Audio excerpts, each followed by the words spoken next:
Eh bien, à ce moment-là, Dieu m'a parlé. J'ai entendu une voix qui m'a dit « Il n'y a que Jésus qui peut faire quelque chose pour toi ». Et bonjour et bienvenue dans cette nouvelle vidéo. Je suis le pasteur Jonathan Dalpon, mais j'ai pas toujours été pasteur. Et aujourd'hui, je voudrais te parler de comment j'ai rencontré Dieu. Alors, c'est sûr que dit comme ça peut paraître un peu bizarre si tu n'as pas l'habitude, mais je t'assure que je suis vraiment sérieux et je t'invite à rester jusqu'au bout de cette vidéo si tu veux tout savoir. J'ai pas toujours été pasteur, je disais, par contre, j'ai grandi avec un père pasteur. Quand je suis né, mon père était déjà pasteur, donc c'est dire, et comme on pourrait dire, je suis tombé dans la marmite comme j'étais petit. Bon, au final, oui et non. Oui, parce que j'ai grandi dans une famille chrétienne, j'allais à l'église avec mes parents, j'ai participé quand j'étais petit à ce que nous on appelait l'école du dimanche, c'est-à-dire les formations bibliques pour les enfants. Et non, parce que Dieu, Jésus, la foi, ça m'a jamais vraiment parlé, j'ai jamais vraiment accroché quand j'étais petit dans mon enfance, et même un peu plus grand. Voilà, j'ai jamais eu vraiment un déclic par rapport à la foi. Et puis arrivé à l'adolescence, en quelque sorte, j'ai découvert la vie. Forcément, j'ai grandi avec une éducation plutôt stricte, on va dire normale quand on a des parents qui ont des valeurs chrétiennes. Et aujourd'hui, j'en suis plutôt content et reconnaissant d'avoir grandi avec ces valeurs, mais à l'époque, c'était autre chose. Jusqu'à la période lycée, j'étais plutôt sage, pas trop contrariant, mais arrivé au lycée, les choses ont commencé à changer. J'ai eu des opportunités qui m'ont permis de découvrir mais des choses qui jusque-là m'étaient étrangères et puis même carrément interdites. J'ai commencé à voir que je plaisais aux filles et puis à sortir avec, jusqu'à arriver à sortir avec même plusieurs filles en même temps. En parallèle, la pornographie, beaucoup de pornographie. Et puis j'ai découvert le cannabis, au début un peu, et puis progressivement de plus en plus. Bon, au final, on pourrait dire rien d'exceptionnel finalement, puisque ces choses-là sont relativement banales aujourd'hui parmi la jeunesse. Dieu, Jésus, la foi, à ce moment-là, j'y croyais, mais je voyais vraiment tout ça comme des règles et des interdictions qui m'empêchaient de faire ce que je voulais. Je me rappelle qu'une fois, avec les copains, on était à l'église, parce qu'à ce moment-là, je fréquentais encore l'église. Eh bien, on était devant l'église, c'était un samedi, je crois, et puis on discutait comme ça, et puis on se disait les uns aux autres, ah, toi, est-ce que tu vas finir par te convertir, comme on dit, c'est-à-dire, à un moment donné, bien accepter Dieu dans ta vie, accepter Jésus dans ta vie. Alors les uns les autres allaient de leurs réponses, certains disaient non, certains disaient oui, mais plus tard. Et puis quand ça a été mon tour de répondre, j'ai dit oui. J'étais sûr à ce moment-là qu'effectivement un jour, eh bien, je me convertirais à Dieu, mais j'ai rajouté très vite que pour l'instant c'était hors de question et que je voulais faire ce que je voulais, mener ma vie et profiter de certaines choses. Que je savais que si j'acceptais Jésus à ce moment-là dans ma vie, ce ne serait pas possible et j'avais pas le cœur disposé du tout à le faire. Donc jusque-là, tout allait bien, le succès avec les filles, l'éclate avec les copains, bon, la vie rêvée d'un adolescent, quoi. Mais à force de m'enfoncer dans certaines choses que aujourd'hui je qualifierais comme des vices, ma vie a commencé à se dégrader sur le plan moral. À ce moment-là, j'en avais pas encore conscience, mais j'ouvrais en réalité la porte à des esprits mauvais, à des démons, comme la Bible les appelle, qui allaient m'attendre au tournant pour tenter de me détruire. Et oui, si on admet que Dieu existe, on doit aussi admettre que le diable existe, c'est juste la logique, l'un ne va pas sans l'autre. Si le mal existe, le bien existe. Si le bien existe, le mal existe. Si Dieu existe, le diable existe forcément. Et je vais beaucoup en parler sur cette chaîne, non pas parce que le diable et les démons m'intéressent d'une manière particulière en eux-mêmes, mais parce qu'ils détruisent la vie de beaucoup de gens et qu'il est nécessaire d'en parler pour mettre ces choses en lumière et pour que les uns et les autres puissent voir comment le diable œuvre dans leur vie et puissent trouver une solution, cette solution qu'on trouve en Jésus et avec la délivrance. J'aurai l'occasion d'en parler beaucoup sur cette chaîne, comme je le disais, mais c'est pas le sujet d'aujourd'hui. Donc si ces choses-là t'intéressent, je t'invite à t'abonner à ma chaîne pour ne louper aucune de ces vidéos. Du coup, les choses ont commencé à basculer pour moi vers l'âge de 17 ans. En très peu de temps, alors que tout allait bien, ma vie intérieure a commencé à se dégrader et je suis devenu très tourmenté. À l'extérieur, tout allait bien, ça se voyait pas de l'extérieur, mes copains ne s'en rendaient pas compte, enfin, je crois. Mais les tourments avaient vraiment gagné mon âme, mon être intérieur. Et ça, la journée, le soir, quand la nuit arrivait, j'avais des angoisses qui se réveillaient. La nuit, quand le soir, quand je me couchais, je mettais de longues heures à m'endormir, et puis le peu de temps où je dormais, je faisais des cauchemars, et je me réveillais très tôt, vers 5 heures du matin, sans pouvoir me rendormir, parce que des obsessions et les tourments s'étaient réveillés en même temps que moi, et m'empêchaient de me rendormir. Et ça a duré plusieurs mois comme ça, pendant mon année de terminale au lycée. J'étais tourmenté nuit et jour, et je cherchais une solution pour m'en sortir, mais sans la trouver. En tout cas, je ne pouvais pas continuer à vivre comme ça, c'est vraiment ce que je me disais à ce moment-là. Il fallait que je trouve une solution parce que j'avais peur de faire une bêtise. La pensée du suicide m'avait quand même effleuré plusieurs fois. Je ne m'étais pas arrêté dessus parce que je n'avais pas envie d'arrêter de vivre, tout simplement. Mais voilà, je me sentais vraiment en difficulté. Et le comble pour un fils de pasteur, eh bien, je n'ai pas pensé une seule minute, même une seule seconde que Dieu pourrait m'aider dans ma situation. Mais un jour, en fin de journée, je me rappelle, j'étais assis à mon bureau, j'avais mes cahiers ouverts sur mon bureau en train d'essayer de faire mes devoirs. Je dis essayer parce que j'arrivais plus vraiment à travailler correctement tellement j'étais pris dans ma tête par mes tourments et les obsessions qui tournaient sans cesse. Eh bien, à ce moment-là, Dieu m'a parlé.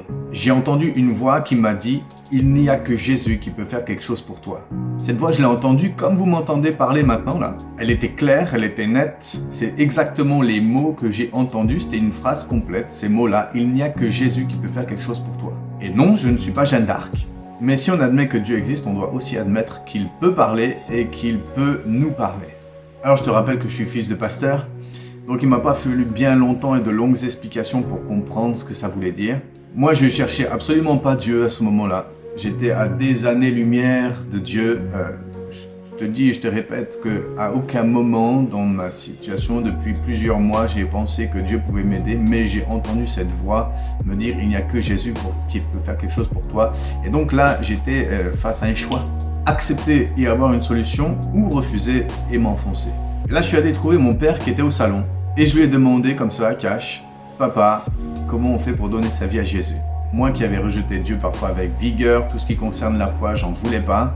Rien ne laissait présager qu'à ce moment-là, j'allais me tourner vers Dieu. Et je me rappelle mon père, quand j'arrive et que je lui demande ça, qui me regarde avec des yeux écarquillés, tellement il était surpris. Et puis une fois l'effet de surprise passé, donc il m'a conduit à prier avec lui pour faire une démarche vis-à-vis de Dieu. Donc ce jour-là, j'ai demandé pardon à Dieu pour mes péchés et j'ai accepté Jésus-Christ dans ma vie pour qu'il prenne le contrôle de ma vie. Et suite à cette prière, je me rappelle que ma première réaction, ça a été de retourner dans ma chambre, de m'asseoir sur le bord de mon lit et puis de me dire ouf, je ne vais plus en enfer. Et oui, parce que bien que je rejetais Dieu et tout ce qui concernait la foi, je savais quand même que Dieu existait. J'avais vu quand même des choses quand j'étais gosse. J'avais vu des manifestations de Dieu. J'avais aussi vu des manifestations démoniaques dans l'église où mon père était pasteur. Et donc j'avais conscience du monde spirituel, j'avais conscience de l'existence de Dieu et j'avais aussi conscience du coup de l'existence de l'enfer et que si j'avais pas cette démarche vis-à-vis de Dieu, j'allais tout droit là-bas si je mourais. Et puis de manière naturelle, j'ai commencé à lire la Bible, j'ai commencé à prier, et puis j'ai rejoint l'église où allaient mes parents à ce moment-là. Et ce que Dieu m'a dit, il n'y a que Jésus qui peut faire quelque chose pour toi, c'est réalisé, c'est-à-dire que Jésus m'a délivré de ce qui me tourmentait. Ça s'est pas fait d'un coup de baguette magique, j'ai dû prendre le temps de m'approcher de Dieu, d'avoir des rendez-vous avec un pasteur qui a prié pour moi, et les esprits mauvais qui étaient rentrés en moi, ont été chassés et peu à peu la paix a regagné mon cœur, mes pensées, mon âme. Ça serait long d'expliquer toutes ces phases de délivrance là, comme ça. Donc si ça t'intéresse de le savoir, je pourrais faire une autre vidéo là-dessus, mais je voudrais que tu me le dises dans les commentaires si ça t'intéresse. Donc voilà moi comment j'ai rencontré Dieu, par le moyen d'une expérience surnaturelle où j'ai entendu Dieu me parler, j'ai entendu la voix audible de Dieu me parler. Et si toi aussi tu as rencontré Jésus dans des circonstances incroyables, je t'invite à m'en faire part, à nous en faire part dans les commentaires parce que je pense que ça peut encourager d'autres encore. Et si tu n'as pas encore rencontré Dieu, mais que tu as le désir que ça se passe pour ta vie, je voudrais te dire que c'est possible.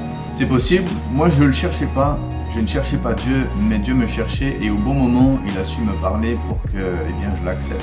J'étais endurci vis-à-vis de Dieu, je le rejetais, donc il fallait des circonstances compliquées, difficiles pour que j'arrive à me tourner vers lui et bien souvent malheureusement, c'est comme ça que ça se passe dans la vie de beaucoup de gens, c'est que il leur faut des moments de souffrance, des moments difficiles pour enfin laisser la possibilité à Dieu d'intervenir dans leur vie. Et moi, ce que j'admire le plus, c'est les gens qui se tournent vers Jésus, qui se tournent vers Dieu sans avoir de problème, pas parce qu'ils ont un problème, mais parce que réellement ils cherchent Dieu, réellement ils cherchent la vérité. Ça, c'est quelque chose que j'admire quand je trouve une personne comme ça. Il y a plusieurs personnes comme ça dans l'église où je suis pasteur, qui se sont tournées vers Dieu, qui ont cherché Dieu, non pas parce qu'ils avaient des problèmes particulièrement, mais parce qu'ils cherchaient Dieu véritablement. Alors, ce que je veux te dire, c'est que tu cherches une solution à un problème ou que tu cherches Dieu pour Dieu lui-même, finalement, c'est pas là la question. L'important, c'est que Dieu puisse se manifester dans ta vie, peu importe la raison pour laquelle tu le cherches. Parce que Dieu est prêt à répondre à ton besoin si tu as un besoin. Et si ton besoin, c'est simplement d'avoir Dieu dans ta vie, c'est encore mieux parce que Dieu est prêt à répondre à ce besoin-là d'une manière très précise. Mais si ton besoin, c'est que tu as un problème et que tu veux que Dieu règle un problème dans ta vie, c'est tout à fait possible et Dieu veut le faire aussi, comme il l'a fait pour moi. Si tu es sceptique, tu peux demander un signe à Dieu et je crois de tout mon cœur que Dieu va te le donner si tu es sincère quand tu demandes ce signe. Mais si tu es prêt à faire une prière avec moi, je peux te conduire dans la même prière finalement que mon père, dans laquelle mon père m'a conduite quand je suis allé le trouver pour lui dire comment on fait pour s'approcher de Dieu, comment on fait pour donner sa vie à Jésus. Tout simplement, j'ai demandé pardon à Dieu pour mes péchés parce que j'avais la conscience que j'étais pécheur devant Dieu, que j'ai offensé Dieu de plusieurs manières. J'en ai expliqué certaines, mais je suis loin d'avoir tout mentionné. Donc j'ai demandé pardon à Dieu pour mes péchés, puis j'ai accepté tout simplement aussi Jésus dans ma vie comme mon Seigneur, c'est-à-dire celui qui allait prendre le contrôle de ma vie. Parce que Jésus est celui que Dieu a envoyé comme sauveur à l'humanité. C'est lui que Dieu a envoyé pour donner un modèle divin aux hommes, pour marcher avec les hommes, pour faire du bien aux hommes, pour guérir les malades, délivrer ceux qui étaient captifs d'esprits mauvais. Et Jésus a donné sa vie à la croix pour que le jugement de Dieu tombe sur lui et ne tombe pas sur nous, parce que, comme la Bible le dit, à cause de nos péchés, nous méritons de mourir, nous méritons une perdition éternelle. Mais Dieu, qui nous aime, a voulu envoyer son propre Fils pour prendre notre place, pour être jugé à notre place, pour que nous puissions être réconciliés avec Dieu à travers de Jésus, être sauvés. Peut-être que tu ne comprends pas tout ce que je suis en train de te dire, mais je vais te dire, tu n'as pas besoin de tout comprendre là tout de suite. Ce que tu peux faire, c'est une expérience avec Dieu tout de suite qui va te permettre de te rendre compte de la véracité de ce que la Bible dit et de ce que je suis en train de te raconter, et que quand je te dis que Dieu m'a parlé, ce n'est pas des salades que je suis en train de te raconter. Alors, si tu le désires, on peut prier ensemble. Je vais prier et puis je te laisse le temps de répéter la phrase une fois que j'ai terminé ma phrase. Seigneur Jésus, je prends conscience que j'ai besoin de toi et je veux m'approcher de toi aujourd'hui. Je te demande pardon pour mes péchés et je veux te recevoir. Je veux te recevoir dans ma vie comme celui qui va en prendre le contrôle. Je crois en toi, Seigneur Jésus, et je te prie de changer ma vie. Amen. Si tu le désires, si tu as fait cette prière, je voudrais prier pour toi. Si tu n'as pas fait cette prière, que tu veux la faire plus tard ou prendre le temps de réfléchir encore, tu as le temps d'y réfléchir, tu peux revenir dessus, la vidéo est en ligne. Mais je voudrais simplement maintenant prier pour toi pour que tu fasses une expérience avec Dieu, que tu puisses ressentir la présence de Dieu qui vient toucher ta vie. Parce que j'y crois, j'ai entendu la parole de Dieu, la voix de Dieu alors que je ne le cherchais pas. Et si toi tu es encore en train de m'écouter avec cette vidéo jusqu'à la fin, c'est que ça t'intéresse, c'est qu'il y a quelque chose qui t'a accroché, qui te parle. Et Dieu veut se manifester dans ta vie d'une manière surnaturelle, comme il s'est manifesté dans ma vie d'une manière surnaturelle. Il veut toucher ta vie d'une manière surnaturelle, palpable, tangible et te donner la preuve qu'il est vrai et il est présent pour toi. Je voudrais simplement terminer avec ça, prier pour toi maintenant, que Dieu te visite et que tu sois béni. Seigneur, je te prie maintenant de tendre ta main, Seigneur, et de toucher, Seigneur. Merci, Père, au nom de Jésus, de te manifester, Seigneur, et que ton esprit, Seigneur, le visite, la visite, Seigneur, maintenant, au nom de Jésus. Que l'Esprit de Dieu te visite au nom de Jésus maintenant. Que la présence de Dieu, la manifestation de la présence de Dieu devienne sensible maintenant dans ta vie palpable. Que la bénédiction de Dieu te touche au nom de Jésus. Seigneur, que tu répondes à son besoin maintenant au nom de Jésus. Seigneur, que la manifestation de ta présence se fasse maintenant au nom de Jésus. Que ta présence soit libérée au nom de Jésus maintenant. Seigneur, que la bénédiction vienne au nom de Jésus, Seigneur. Que les maladies soient guéries au nom de Jésus, que les tourments soient neutralisés maintenant au nom de Jésus, quel que soit le besoin, Seigneur, je te prie de te manifester maintenant au nom de Jésus, de faire ton œuvre. Fais ton œuvre, Seigneur, fais ton œuvre, Seigneur Jésus, au nom de Jésus. Merci, Seigneur. Merci, Seigneur Jésus. Amen. Si tu désires aller plus loin, je t'invite à me laisser des petits commentaires. Il y a plein de vidéos sur Internet où tu pourras découvrir des choses, mais aussi je t'invite à t'abonner à ma chaîne pour avoir d'autres vidéos et ne rien louper. Et puis je t'invite, comme je le disais, à me laisser un petit commentaire pour me faire part peut-être de l'expérience que tu as fait au travers de cette vidéo. Si Dieu t'a touché, si Dieu a fait quelque chose dans ta vie, eh bien je serai encouragé et heureux de pouvoir le lire et puis même pouvoir eh bien te répondre par rapport à ça. Voilà, je t'invite aussi à partager la vidéo, à la liker aussi si elle t'a plu. Et puis je te dis à bientôt, à très bientôt pour une nouvelle vidéo.